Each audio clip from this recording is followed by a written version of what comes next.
Are you looking for adventure? Do you want to find peace? Long-distance trails offer you freedom and discovery. They offer a way to connect to yourself and to the world around you at the same time. The most popular trails have become crowded, but there are so many other trails that have plenty of space. The Trails Around the World podcast is here to introduce you to new trails and to new types of trails and to expand your horizons. Join me as we explore, finding out what is possible and how to do it. Welcome back. This episode is part 2 of the interview with Amy and James about Japan's Tokai Shizen Hodou. In part 1, we discussed what the trail is like, what traveling in Japan is like, and Amy and James' backgrounds. In part 2, we will compare the Tokai Shizen Hodou to some other trails, discuss the logistics of hiking the trail in much more depth, and learn about how Amy and James find new trails to hike.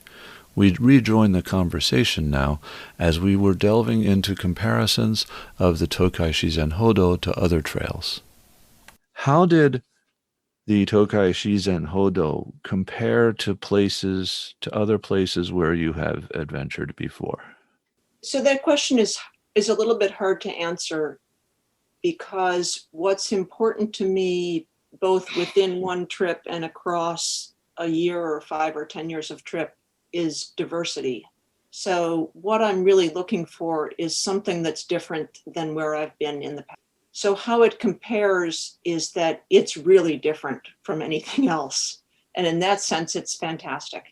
That's the most important thing. Within the hike itself, there's a lot of diversity. You're down in the coastal plain, in rice fields and little tiny solar farms and very tiny little restaurants and traditional buildings and convenies. And then you're back up in the hills, and then you're in tea plantations, and then there's big, major, important temples and little shrines. So it's every mile feels like you're seeing something new. And I would say in terms of diversity within one hike, it ranks quite high compared to other trips that we've taken. Mm-hmm. And the other thing for us, of course, is that a diverse hike in, say, Great Britain, you're still dealing with a culture that you basically understand. Yeah, they have castles. We don't have castles in the U.S. But it's people, you understand the language, you can read the text, you understand the history, where Japan is such an alien culture to a Westerner in terms of we most Westerners know very little about Japanese history. We know very little about Japanese religion and the role it plays in their culture. And one of the things that we learned on this trip, looking at these temples, is that there's just enormous numbers of different sects in Japan. And each one has their own temple, and each of these temples is slightly different than the last one, because it's been set up by monk B leaving sect A and saying, I want to do things slightly different, so I'm going to go build my own temple. And that was pretty interesting to figure out when we were there. And so that kind of learning just by seeing is one of the things that makes a walk like this so enjoyable. And then there's the cultural stuff of just on the day-to-day. For us, one of the great discoveries is the convenience stores and how easy it made to walk there and do resupply. We loved those things. They were absolutely fabulous. And it's not like a convenience store in the US. They're very different. And for us, in a big day is when you find, oh, look, on the map, there's going to be a family mart right up ahead. That's perfect. Yep. And we really loved those things, and the people who worked in there were great and friendly and helpful and very tolerant of all the faux pas we made.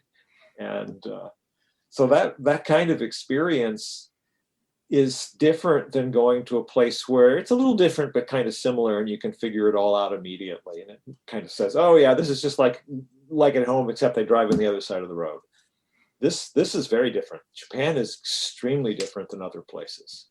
Have you hiked at all on the Appalachian Trail? And let me say that I asked this question because when you described the scenery and such, Jim, earlier, it did make me think a little bit of criticisms of the Appalachian Trail in terms of an endless green tunnel. Yes. And I think this is very different from the Appalachian Trail. So if you're familiar with it at all, let's talk a little bit about the differences, because a lot of people will know something about the AT. Okay, we have not thru-hiked the AT. We have walked a long piece in the southern end that's similar to the AT called the Benton-Mackay Trail. Right. Mm-hmm. The Benton Mackay was a forester. He was the person who designed the AT. And the Benton Mackay Trail starts in Georgia and goes up through Tennessee and parts of North Carolina, and was the original alignment of the AT. Mm-hmm. We chose to walk that very early in the spring when things were just starting to leaf out, so we could experience an eastern spring. Mm-hmm. We walked the equivalent of the northern end, and we walked the Long Trail in Vermont. Mm-hmm. Yep. And the Long Trail overlaps a piece of the AT in southern Vermont, but extends all the way up to the Canadian border. Right. And we walked that in the autumn to take advantage of the just beautiful colors. I agree with you. The rest of the AT, walking for however long it takes through just endless eastern deciduous forest, to us would probably be boring after a while. And we've never felt a need to do it. I know people enjoy it, I think partly because of the social experience. That's right. And yeah. I certainly don't want to denigrate the trail, but it's not something that has ever said, wow, we really need to thru-hike that entire Mm-hmm. thing. In addition to the two trails that Jim just mentioned, I've done some hiking in the Appalachians. I grew up in the Midwest, and this is much more diverse than the Appalachian. The vegetation in the mountains is a pretty good percentage of it is forestry tracts. So that within the tract is not, but you're up and down, touching into the coastal plain, and then back up in the hills, and then down into valleys. And even in the hills, there are temples and shrines, abundant temples and shrines, providing really interesting visuals as well as cultural little sort of snippets, little tiny shrines with a sense that, wow, I'm really in Japan. This is not like hiking anywhere else. So my sense is it's much more diverse within the trail than the. And you mentioned temples and shrines, and one should point out that they are everywhere. Everywhere. And they are very exotic feeling for a foreigner. And specifically, you say temples and shrines, which is exactly correct. Temples are Buddhist, shrines are Shinto. Japan is very unusual in having two religions coexisting that most people, almost everyone, every Japanese, belongs to both of those religions and follows both of those religions. And they're very different religions, and yet they exist at the same time, and people follow both. And you'll often see temples and shrines on the same mountain in different places, and they serve different functions in people's really religious lives. So one of the things yes. that's interesting about them is the vast majority of them, there's no one there. Mm-hmm. Very few of the temples and shrines that we visited actually had people who were in attendance in that place. Mm-hmm. You can see that they're maintained. Yep. They must be used occasionally, but the vast majority of them, you'd be there and you'd be the only people. And so that was interesting to us. Yeah, it was great. Yeah. And if you're passing through a Shinto shrine, any other hikers that are passing through, many of the Japanese will pay their respects to the god, ring the bell, clap, bow, and make a small offering.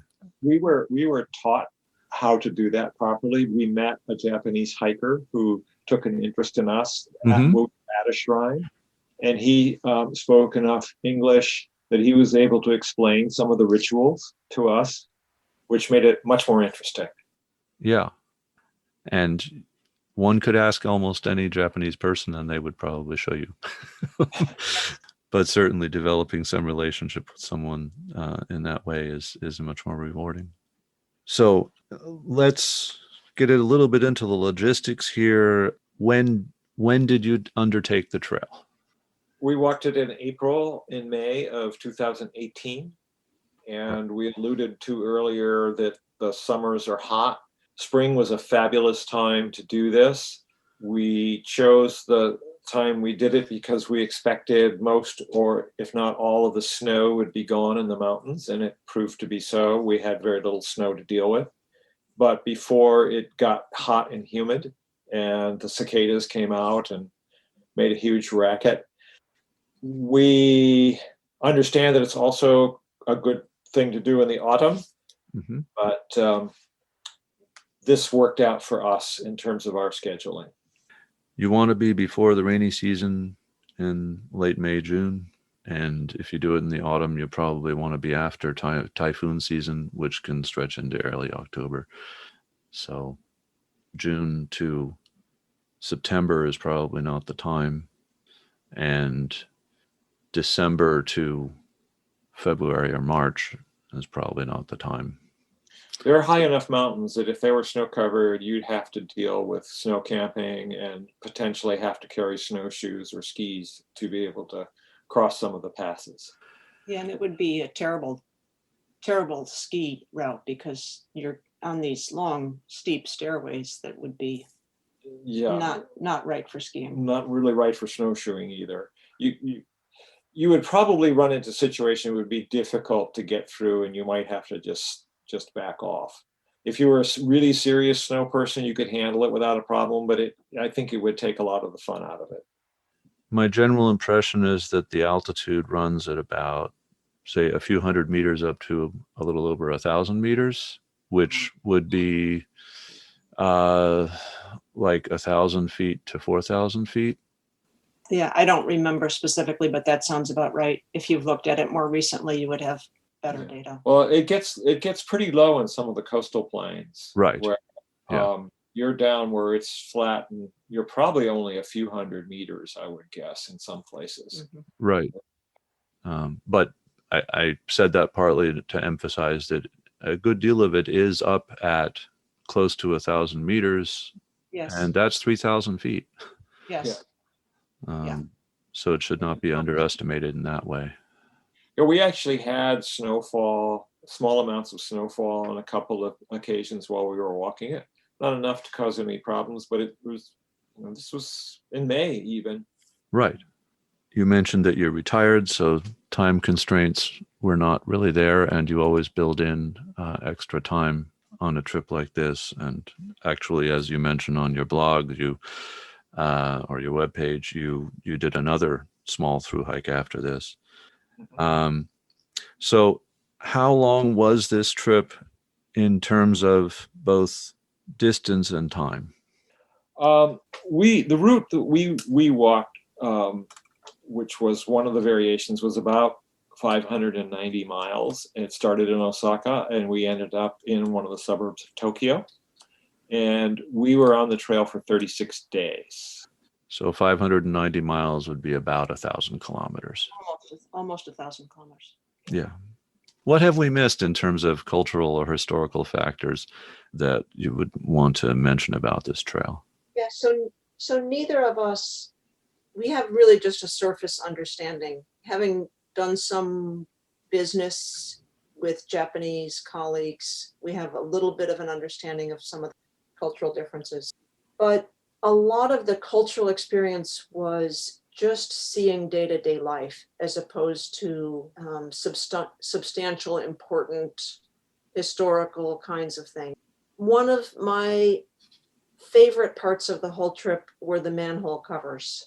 And I had no idea going to Japan that I would be so thrilled by manhole covers. So the cultural differences and the things of importance culturally that we could absorb and understand and see were really, in many ways, mundane cultural differences, not substantial cultural, historical or religious kinds of things.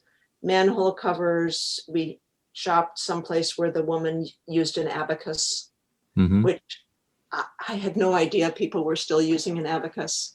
They are. You could do whole other podcasts and books and series of books about the culture of Japan that we don't understand, that we probably were exposed to, but had no knowledge of what was going on because we don't speak the language. But I want to emphasize that just the day-to-day cultural differences are so thrilling to experience. There are, along the route that we took, there are two cultural sites that we spent some time, we took some time off from walking to visit. The first comes very soon. We started in Osaka and went to Tokyo. And a few days after you leave Osaka, you come to the outskirts of Kyoto. And Kyoto is definitely a tourist site, but it was well worth going into town. We just dropped off the trail and spent a day visiting some of the sites in Kyoto, and that is extremely interesting. I had been there before, spent a couple of days, and it was nice to see the place again. And the other thing Amy mentioned earlier, visiting the Miho Museum. This is an absolutely world-class museum. It's off route, but not by far. And so we just modified our trail to take it in. It's on the map. So if you choose to do it, it's easy to do. And we spent a half a day there and is well worth the diversion.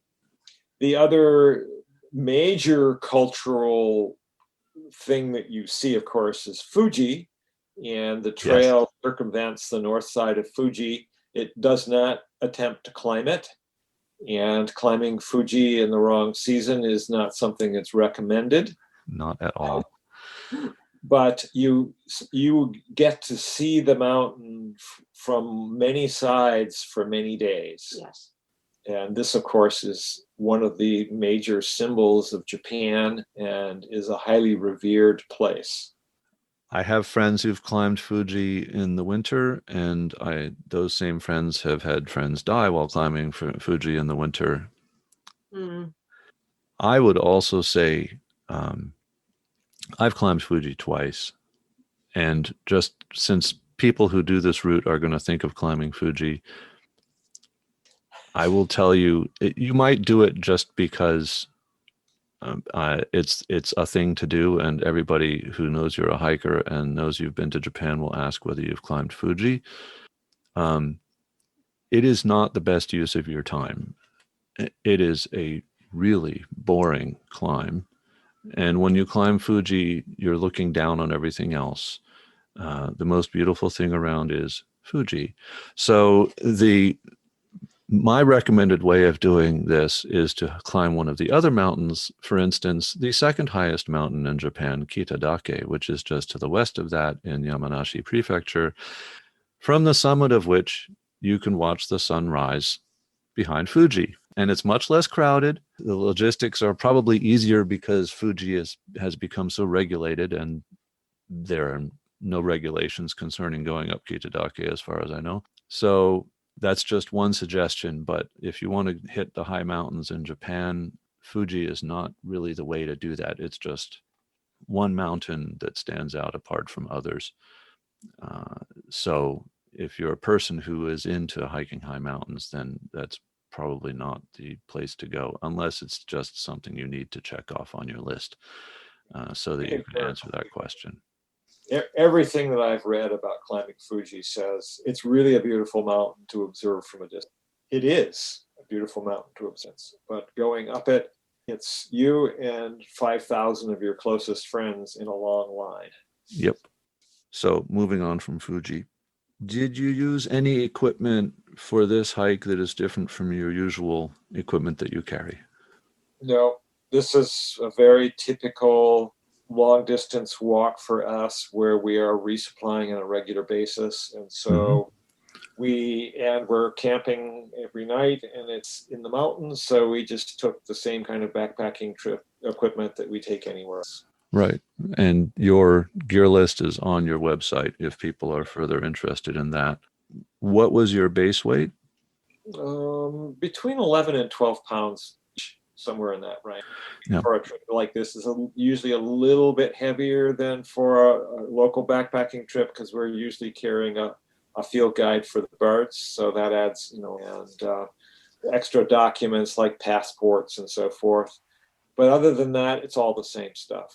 That said, to translate for people who don't work in pounds, that's 5 or 5.5 kilos, which puts you in the category of ultralight hikers and people who are beginning or getting into this and looking at this as an early hike to do should understand that the normal hiking pack is probably 15 or 20 pounds, i.e. 7 to 10 kilos. And the many beginning backpackers would be closer to 15 kilos. And we all learn to reduce our weight over time. So the fact that you've reduced it so far down speaks to the fact that you have so much experience, but also helps if people listen to the mileages that you do, 15, 20 miles a day. In other words, 20, 30 kilometers a day of hiking, or even closer to 40 on the occasion, to understand that you're carrying well under 10 kilos when you do this, and that's a key part of being able to do that sort of mileage. And also, going back to our earlier conversation, you talked about not pushing yourselves in terms of speed and using the strategy of walking longer hours. So you're up early in the morning and you don't set up the tent until just before sunset. And that entire time in between, you can be moving. And even at a slow pace, that adds up to a lot of miles if you use your entire daylight period to hike. Our walking pace is quite consistently about 2 miles. Right. Which is a very leisurely. Yeah. It's just over 3 kilometers an hour. Yes. Japan being so steep, I imagine there were places where the fact that you were going up and down staircases affected that speed. Yeah, it might be helpful to other people.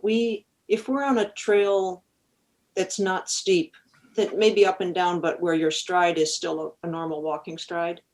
For many years, we have averaged on pretty much every trip 18 miles. Mm-hmm. And on this trip, we averaged 16 miles a day. Mm-hmm. So everything else was the same. We always get up really early and we hike at a pretty leisurely pace. So that sort of a 10 or 15% stair climbing penalty. Yep. And to put it in perspective, I think the Vermont Long Trail, our average pace might have been 14 or 15 miles. So that one is also quite rough walking. Mm-hmm. Yeah. So I think we averaged a little bit more on the Tokai. I'd have to go back and look at if somebody else were planning a trip and trying to gauge how much time they need. That might be helpful information. And the other thing you need to pay attention to is the day length, because day lengths vary enormously in places and times of year. And so since we basically walk from dawn to dusk, if it's a 10-hour day, we have 10 hours of walking. And if it's a 14-hour day, we have 14 hours of walking. Yep. So that will also affect how you plan your trip. Well, and if one comes to hike in Japan, early on in the hike, if you're planning things out, one needs to understand that Japan does not have daylight savings and does not have the same concept of when daylight should be, it seems, that many other countries do. So the sun almost always sets by 6 p.m., but sometimes of the year it seems to come up at 4 a.m. And the Japanese, however, aren't necessarily an early rising group, but the sun often sets earlier than you would expect. And so as a hiker, you're going to expect yourself to be up and moving very, very early on the clock. But of course, if you're coming from another country, you're jet lagged anyway when you arrive, and so you will adjust your clock as you arrive. But it just in that first week, one has to be careful of that. difference in how the clock works. Your point is well taken, because if we were getting up and walking by sunrise, if we were in an area that was settled, the streets were completely deserted. There was no one around for the first couple of hours. Yep. It's very interesting. Yeah. And the convenience won't be open until 7:00 or something. So Well, usually, although there's some of them we found were running essentially 24. some are 24 hours. Yeah. Yeah. And boy, those were the best, because Yes. they eat breakfast. Other thing that is very different in Japan that people might find a surprise is that there are virtually no public trash receptacles. Oh, yes. And so you cannot expect to be able to just dump your trash, and you will have a lot of it in Japan because packaging is an art form and overdone for everything. And so whatever you buy to eat will have lots of packaging. The convenience stores, again, are the savior because they always have trash cans. Mm-hmm. But Yes. other than that, if you walk around the city streets, you will not see public trash receptacles. That is true. And I could spend 20 minutes talking about that subject and why it is and all the rest. But on the flip side, there are clean public toilets everywhere. Unbelievable. The rest of the world needs to learn about how to do toilets from Japan. Yes. Absolutely unbelievable. It really is. Just the convenience stores there, it's as if a team of thru-hikers got together and said, what do we need out of a convenience? What do we need out of a stop? And absolutely sparkling clean toilets with heated toilet seats. Exactly. Sometimes little light shows, and that's the start. Yes, of wonders of convenience stores. And those were the privately owned bathrooms. Yes. The public ones are just as good. Yes. Fabulous. They are in the most remarkable places. Sometimes you'll get to a mountaintop and there's a public toilet there. You will be walking down a track in the forest and suddenly there's a public toilet there. Yes. Nobody else around, but it's been cleaned. And it is stocked with toilet paper, and it does not have soap. They never have soap, and they never have paper towels. But other than that, they're ready to go. There are not showers available, but other than that. So you did camp. Did you camp all the way? Did you stay in Minchkus or other places, in some places? We stayed at both ends. The rest of it we camped. I think for us, because we just walk all day at an unpredicted pace, we like the flexibility of not of just setting up and we did not stay in. Part of the reality of that is that it's not clear in many cases we even could have identified inns, that we did not understand what a lot of the buildings were, that we even had trouble figuring out ones that were restaurants, that many cases in these small towns, there's almost no clues that a place is a place that you can go in and buy a meal. Because electricity is expensive, many of the proprietors have all their lights off all day unless they have a customer.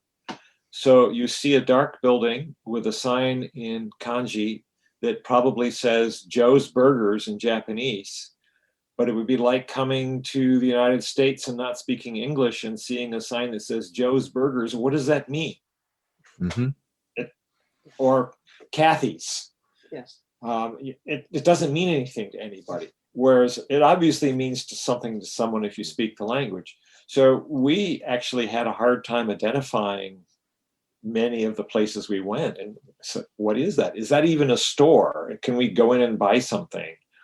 And we were a little nervous about going up and just knocking on the door of some place and saying in English to someone who probably doesn't speak English, can we get a meal here? So to be clear about camping, we camp almost exclusively on all of our hikes. So part of it was that we didn't speak the language and we couldn't identify the signs. And as Jim said, we would walk past something that we thought that could well be some sort of inn, but it could also be a sign that says car repair or, honey for sale. But we could have overcome the language barrier if we had been looking for accommodations. But we just prefer to camp. It's the kind of how we like to do it. Yeah, I mean, it's part of what made this and what makes this so doable for someone to repeat. That you can fly in, you can take that public transportation using your Google Maps, and using your track, you can start walking. And I think you'll probably agree with me. The confusion you're talking about does not extend to convenies or supermarkets. No. You can always identify those. Those are brilliant. Yes. Well, they're labeled in English, most of them anyway. Exactly. They're labeled in English, and in fact, the word that people use, you could ask for a marketo or a combini, and those are words taken from English, and the person would point you in the right direction that you asked, and you're there.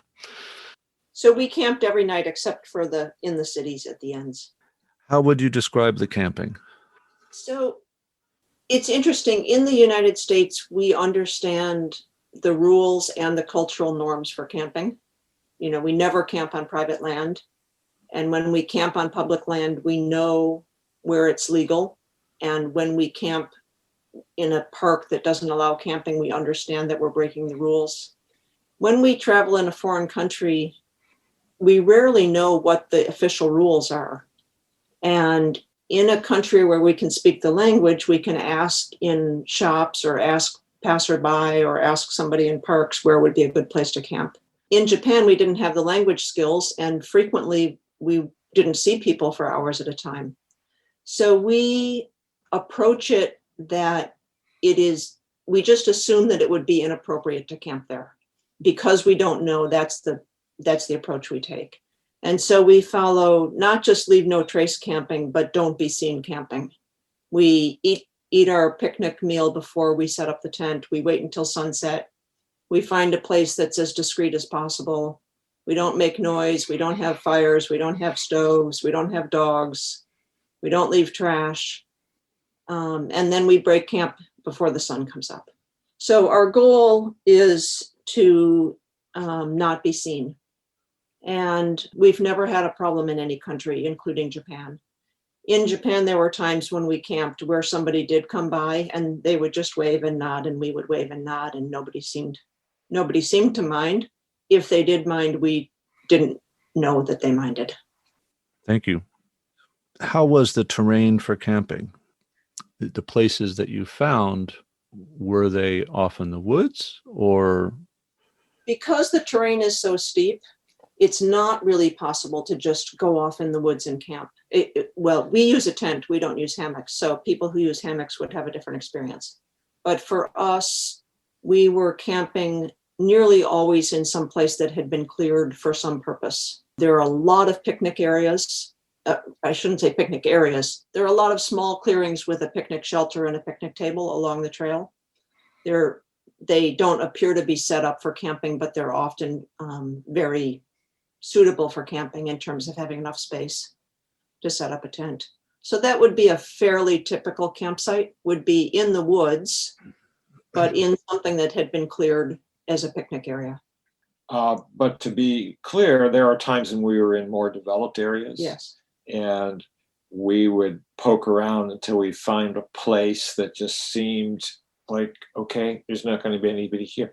So we spent a night on the edge of a football pitch. It was a kind of a quasi stadium, but there was no one out practicing. There was no one out playing. There was no one wandering around, and off the edge of the field in the rough behind a fence. And so you really weren't obvious unless someone happened to walk by. Seemed fine. We were once in some kind of park, don't know exactly what it was, and there was a tower platform so you could go up and be above some of the trees. And it had a nice floor on top. And it just seemed like, hey, this would be a good place to set up a tent. And so we set up our tent up there, and there was no one again. We didn't see anybody. So it's very opportunistic. It's where can we set up that'll have minimal impact? Where can we set up where we won't be in someone's face? And it's mostly just common sense. Yeah. It's saying, okay, does this seem reasonable? Listening to that, it seems like you have a freestanding tent. Yes. Yes. Yeah. Absolutely. Absolutely. And would you recommend that? It's also not bright orange, so it's discreet, and it's not huge. As she says, we don't cook, which is another thing. We never cook on our backpacking trips, so we're not carrying a stove, and we're not sending lots of odors around, and we're not the sort of the clanking in pots and all that kind of thing. Right. The freestanding tent for this trip was very helpful because we were often in a picnic. I'd have to look at the details, but I can think of 3 or 4 times just off the top of my head where we were in a picnic shelter, just on the floor of a picnic shelter. And and we like to sleep in the tent to keep bugs out. So we always set up the tent. Any problems with wildlife? Once. There's an animal that is called in English in Japan a raccoon dog. Tanuki.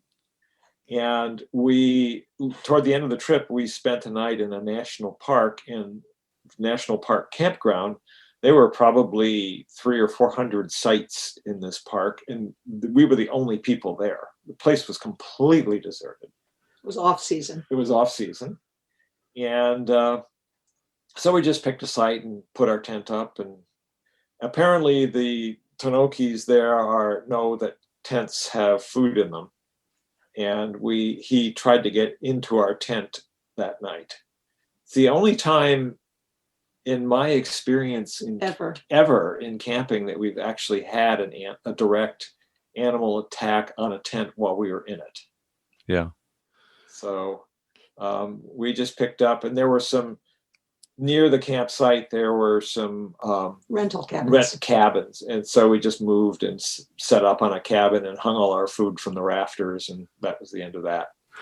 But I should say Tanuki are less potentially dangerous than a raccoon, I think. And one should the bears are. I've never encountered one here, but they are known for being more aggressive than American black bears. They're about the same size as an American black bear, but the Japanese, I haven't ever heard of a hiker having a problem with a bear here.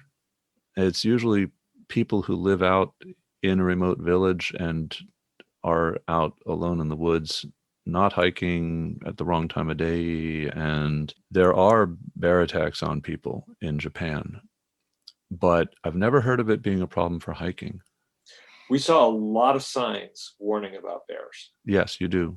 Yeah. Constantly. And we probably took them maybe not as seriously as we should have. We've traveled in places where people are just basically terrified of wildlife. Mm-hmm. Yeah.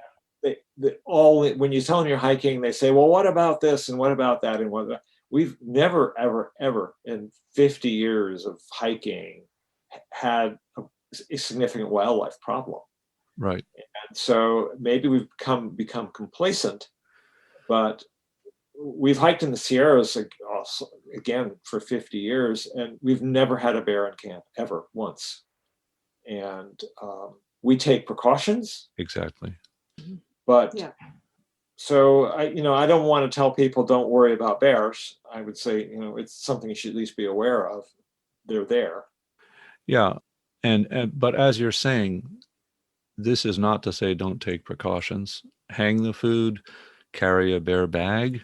There are a few ways of dealing with the problem, but one wants to try to avoid having food. The guidance is out there and one can find it. We don't need to belabor the point.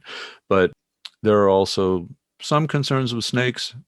I've never encountered a poisonous snake here, but they are here. And One of the big ones is there are also wild boar, and my understanding is they're more aggressive than bears and not to be underestimated. But I've encountered them a couple of times, and they've always either ignored me or run away. Same for us. Yeah. And then there are Suzumebashi, which recently got to the American Northwest as an invasive species and are referred to in the U.S. as murder hornets. They are bees that are an inch or two long and are aggressive. And I have not had an encounter with them. I hope I never do, but that is now my greatest That sounds awful. wildlife concern in this country. I do not ever want to have an encounter with Suzumebashi. I can say that there were a few places along the trail where there were actually warning signs that had been posted about Yes, I So- encounter those as well. So people are paying attention to where it may be a problem where there are a lot of people outside. Yes. Whether that's consistent along the length of the trail, I don't know. But at least we did. There were, at least in some places, people were aware of it and warning. And one should say, I mean, all of these, this trail is a network of smaller prefectural trails that are used primarily for day hiking that are strung together. So they are actually mostly fairly well used trails and therefore signed and monitored in the way you're talking about, as I understand it. Did you perceive it the same way?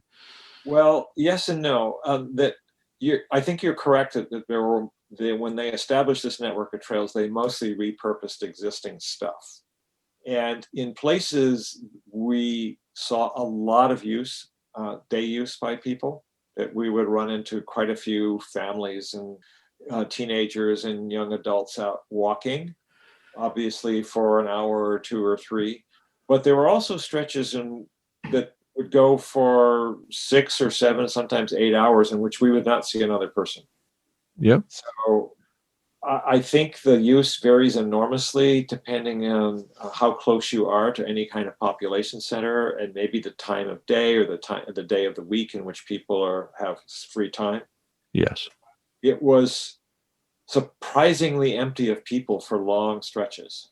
I think that the way that Japanese life works, that you're going to see usage on the weekends and almost no usage during the weekdays. Exactly. Especially in that season. Are there particular skills, knowledge, or abilities that you recommend that people have to undertake this particular adventure or this type of adventure? I would say for this particular type of adventure, going to Japan, it's mostly being open to the fact that things are different than what you're used to, and to accept and enjoy those differences, and not worry about the fact that it's not the way you do it at home. And that's specific to any time you go walking into a place where the culture is different, and particularly with a language. And so your entry into that culture is complex. Other than that, I think the thing that I always recommend to people for any trip is learn how to navigate. That's so critical. Learn how to read a map, and don't just say, I know where I am because I can look at my phone and I've got a dot. Learn how to read a map. A vanishing skill, unfortunately, but important for this category of activity. The rest of it, for most people, you're not climbing, a high peak in the Andes or the Himalaya where you have to have all sorts of technical skills and survival skills. For almost all of the hiking that people who are listening to this going to do, it's walking. That's right. Getting up every day and putting one foot in front of the other and learning how to set up a tent and learning how to resupply and those kinds of things. But it's not that complex. Mm-hmm. And if you make a mistake, the consequences are usually pretty small. And for a hike like this, most of the mistakes people are going to make is that they don't have something that they find they need. And you can just go to the next town and buy it if it's absolutely critical. Mm-hmm. So once you learn how to navigate and feel really comfortable about figuring out where you are and how to get to the next place, you've got most of it. I imagine actually here, uh, if you did what you did and started in Osaka, by the time you reached Kyoto after 2 or 3 days, you would have figured out anything that you'd really missed, and you could just walk to the outdoor store in Kyoto and any number. Yes. Yeah. There are probably dozens there. I can pretty much guarantee there are dozens in Kyoto, and buy whatever you need. Absolutely. Yes. Where knowing your gear well and how it's used is really important if you're going on a wilderness trip where once you leave the trailhead, you're completely on your own. Then you really should know what you're doing and know how to get out of jams and understand what you need and how things go. But these kinds of walks where you're in and out of where places where people live are very, very forgiving and actually a really good way to learn how to hike. Yeah. Well, and particularly in Japan, where the public transportation is such that if you really are lacking something, or if your tent is really not serviceable, if you bought a $30 Walmart tent and you've realized that it's not going to work, you can take public transport from any point several times a day that you cross public transport links and get to that Montbell or other outdoor store and buy a tent and be back on trail by that night. So what were the costs for this trip? We spent between $20 and $25 US per person per day. And almost all of that was for food. So that doesn't include the cost of getting to Japan or public transit to the trailheads from airports, but everything from the time we started the walk till the time we finished. Now, as we've been alluding, most of the food we ate came either from a grocery store or a convenience store. So we were not eating much in restaurants, which would, of course, jack up that price some. And we were not paying for places to stay. And there were very few things that we actually paid for to visit on the way. There wasn't much that we needed to buy. We paid for tickets to go to the Miho, and we paid entry fees to some of the temples in Kyoto. But beyond that, there wasn't really much to spend money on. I should actually point out just quickly in relation to that restaurant meals in Japan are probably on average cheaper than in the US, although you can spend more. But especially lunch is often under $10. Yes. And I think we were on the trail for 36 days. I'm going to say maybe 10 meals in restaurants. Yeah. In general, when we're hiking, we'll eat at every restaurant that's available. Right. But the timing is not always right. And so we weren't trying to avoid restaurants. They just weren't presenting themselves when we needed. And yes, the food at restaurants was very modestly priced and good. And the differential in Japan between food you buy in a market and food you buy that's in a restaurant is actually a narrower spread. I think in the United States, you might spend $4 or $5, maybe $6 on buying lunch from a convenience store. In Japan, it would probably be a good $6. Whereas in Japan, your lunch from a restaurant might be $9, and in the US, it might be $15. So there's actually, if one shouldn't think that, the prices are so high in Japan. They are for some things and not for other things. And that was yeah. And to be clear, when we would go into a place to eat, we did not scrimp. We enjoyed it. we made no effort to save money on food.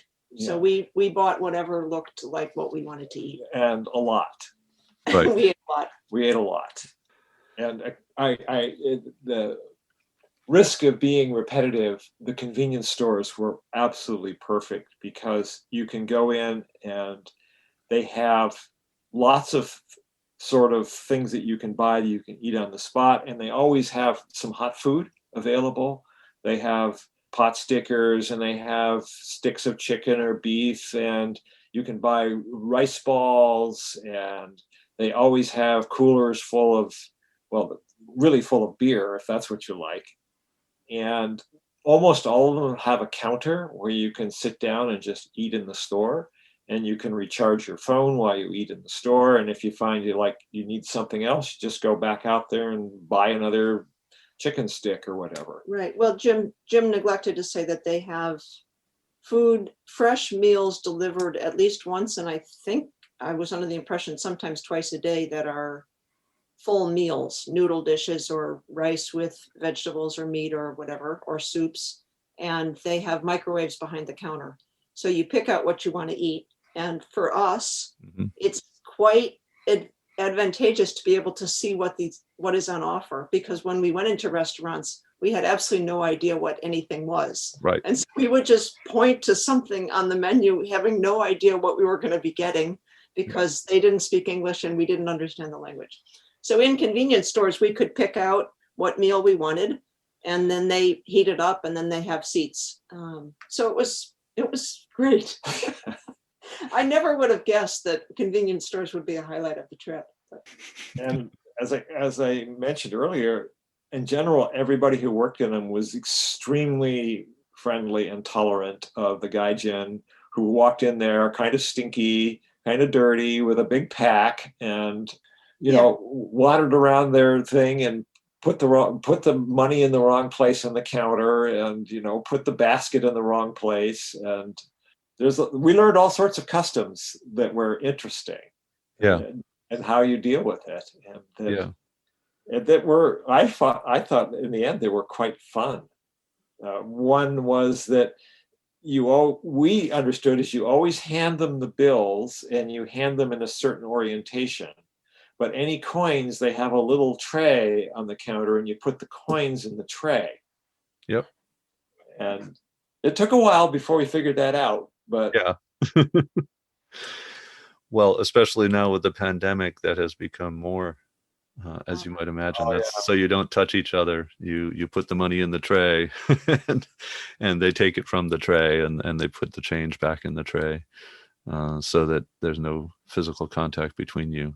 And there's often a plastic screen, as there is in other places.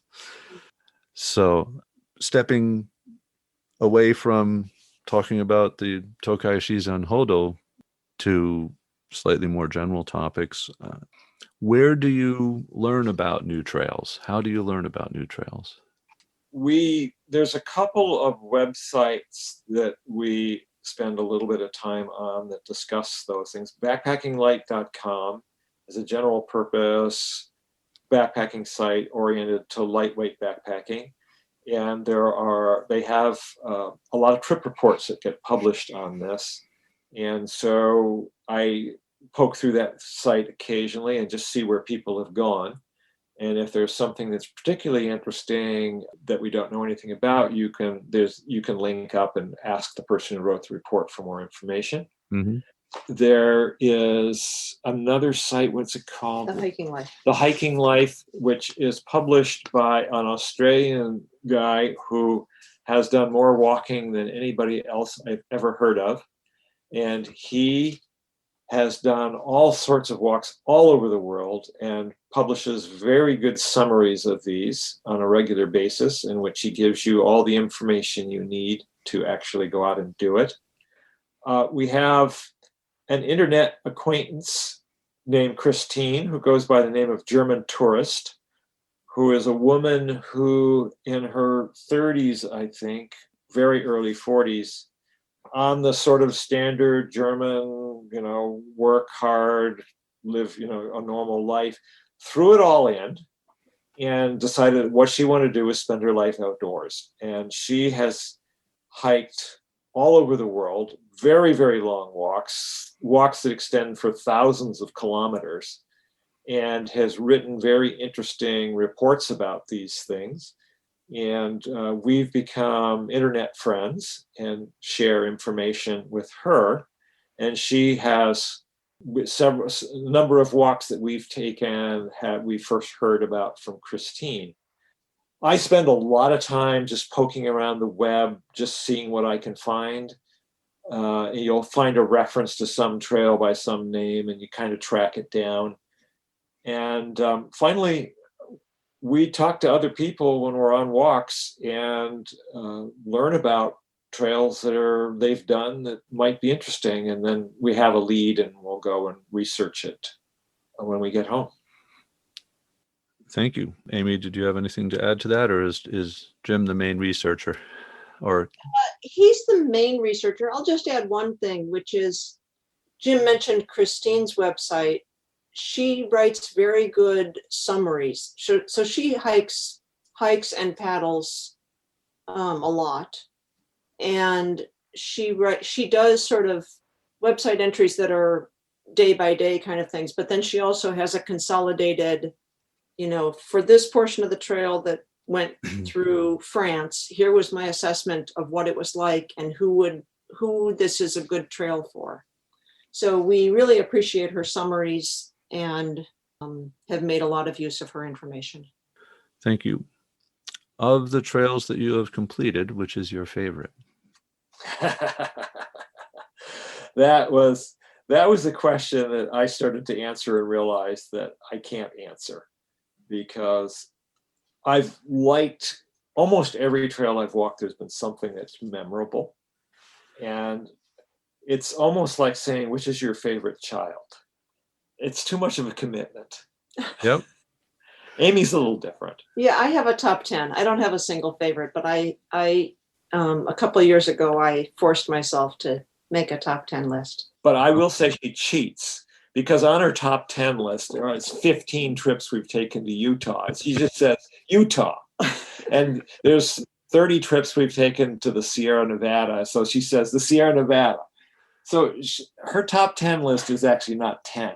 It's probably closer to 70 or 80 trips. Well, it's 3 regions and then 7 additional trips. Right.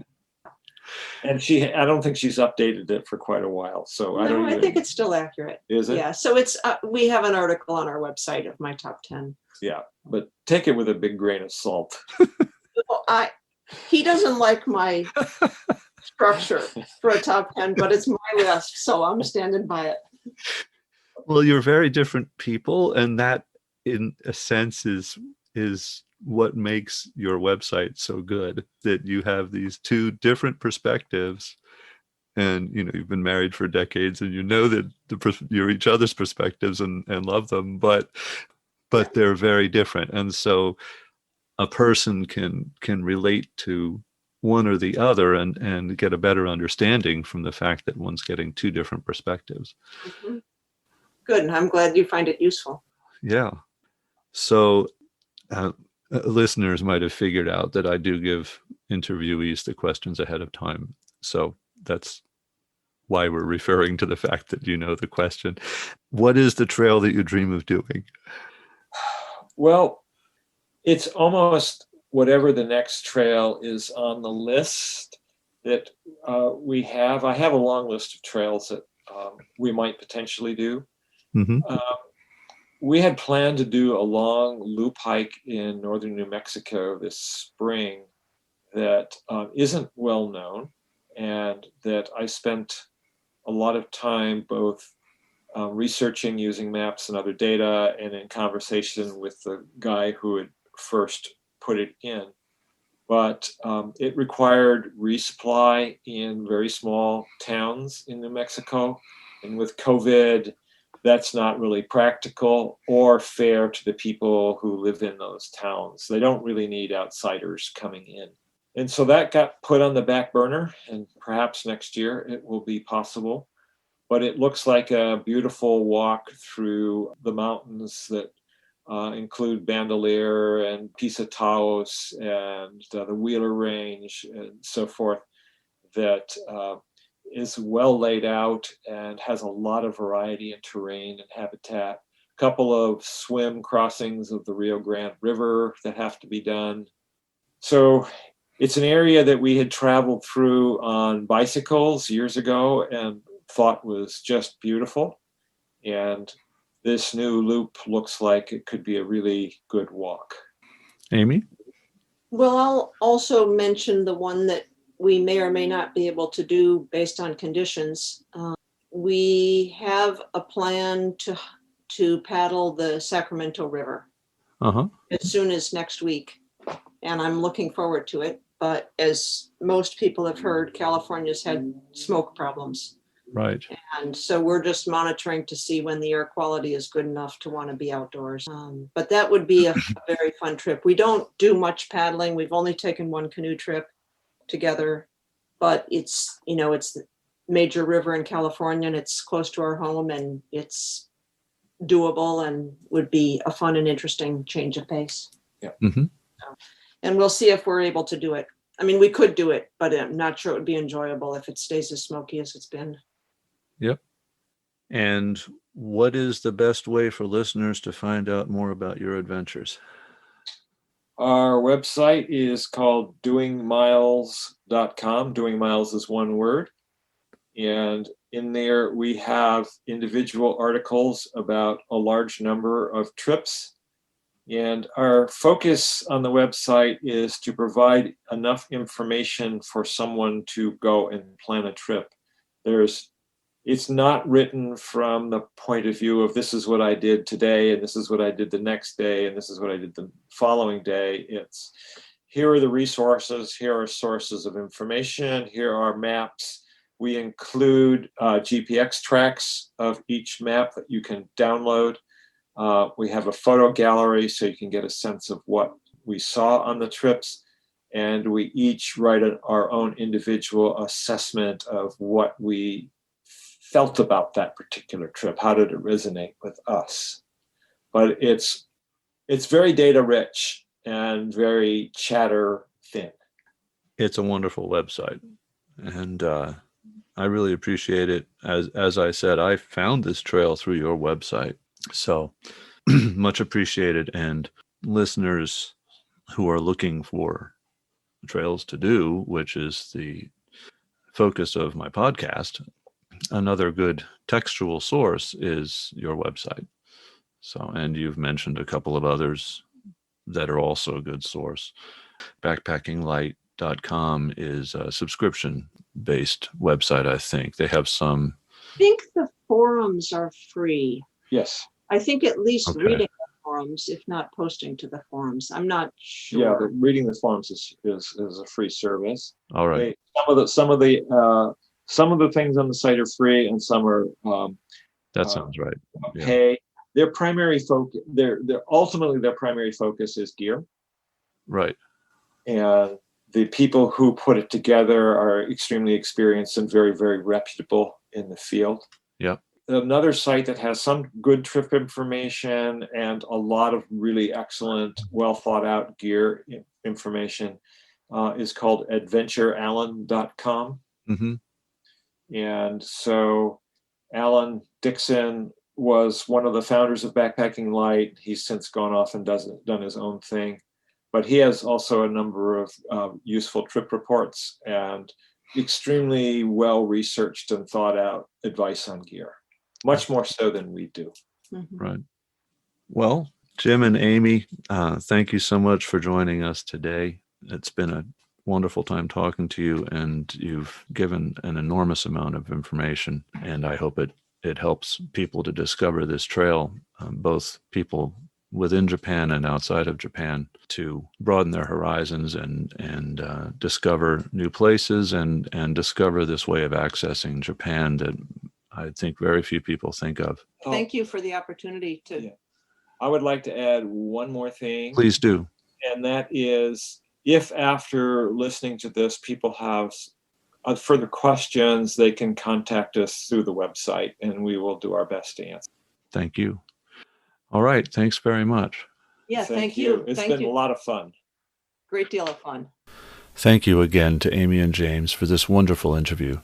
The day after we conducted this interview, I took the train to Minoo myself in northern Osaka and started section hiking the Tokai Shizen Hodou eastbound towards Tokyo. I hiked sections as far as Kyoto by late November and then stopped because the days had become too short to justify the travel time to and from the trailheads on the trains. I plan to restart in February or March of 2021. In a continued discussion with Amy and James after this interview, we touched on the fact that a lightweight camping hammock would work well on this trail, as well as revisiting the fact that the trail is maintained by government entities and thus is kept in extremely good condition. Thank you for listening to the Trails Around the World podcast. Please visit us online at trailsaroundtheworld.com, and please join our Facebook group under the same name. If you liked this podcast, please help us out by leaving a review on your favorite podcast source, such as Apple Podcasts. This is Sky King, and I look forward to you joining us next time. In the meantime, happy trails to you, and please remember to leave no trace as you enjoy the outdoors.